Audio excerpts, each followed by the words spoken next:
অন্যের ওপরে কোনো বিশ্বাস নাই, তাই নিজের রান্না নিজেই করে খাই। এই যে দেখেন, আজকে রান্না করতেছি হইলো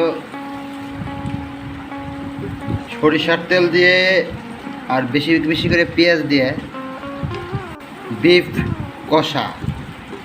এমনিতেও আমার যদিও কষা ঠিকমতো বাথরুম ক্লিয়ার হচ্ছে না কদিন ধরে, তারপরেও মনে চাইলে একটু বিফ কষা তৈরি করি, তাই আর কি তৈরি করতেছি।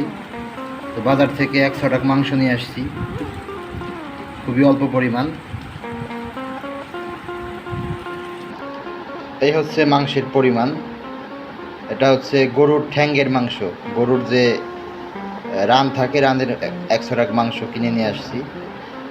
আর এইখানে আছে 4 টুকরা আলু, এইগুলো দিয়ে এখন রান্না শুরু হবে। মশলা কষানো প্রায় শেষ, এখন এগুলো আর কি দিয়ে দিব। এগুলো আস্তে করে ঢেলে দিতেছি সুন্দর করে। হ্যাঁ, এই তো টকটকা লাল মাংস।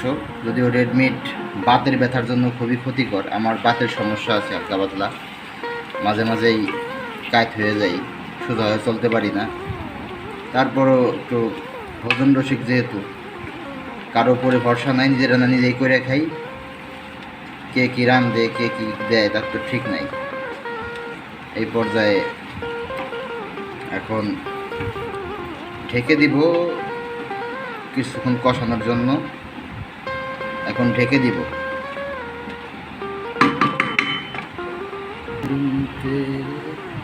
তাড়াতাড়ি মাংস সিদ্ধ হওয়ার একটি গোপন পলিসি আছে, যেটা আপনি আপনাদের শেখাবো এখন।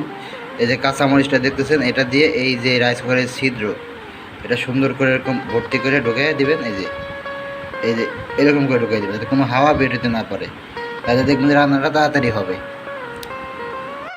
এখন একটু নেড়ে দিব, মাঝে মাঝে নাড়বেন, চাড়বেন, খাইবেন, তাইলে অরিজিনাল টেস্টটা বুঝবেন। নেড়ে দেওয়ার সময় হয়ে গেছে, নিচে লেগে গেছে কিনা দেখতে হবে।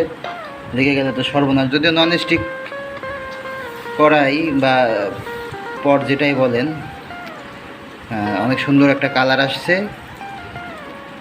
জম্পেশ হবে খেতে আজকে। এখন ভাবতেছি পোলাও খাবো নাকি সাদা ভাতের সাথে মেরে দেব। একজনের জন্য খুব পারফেক্ট রান্না, একজন মানুষ 2 বেলা খেতে পারবে, ঠিক সেই পরিমাণ মাংস এখানে আছে। আর যারা একটু বেশি খায় আমার মতো, তারা 1 বেলায় শেষ করে দিতে পারবে, সে বিষয়ে কোনো সন্দেহ নাই। তো এই যে হচ্ছে অবস্থা। পেঁয়াজগুলো এখনও গলেনি, পেঁয়াজটা একটু বেশি দেওয়া হয়ে গেছে মনে হচ্ছে। মাংসের মধ্যে এখনও কিছু যায়নি, তেল তেল একটু ভাসতেছে। গরুর মাংস একটু তেল না হলে খেয়ে মজা পাওয়া যায় না। তো ঠিক আছে, এ পর্যন্তই আজকের মতো ভিডিও। খাওয়া দাওয়া করে একটু ঘুমাবো। সবাই ভালো থাকবেন। আর আজকে আর বেশি কিছু দেখাইতে পারতেছি না, কারণ রান্না বাড়ার জন্য হাতটা জ্বলতেছে।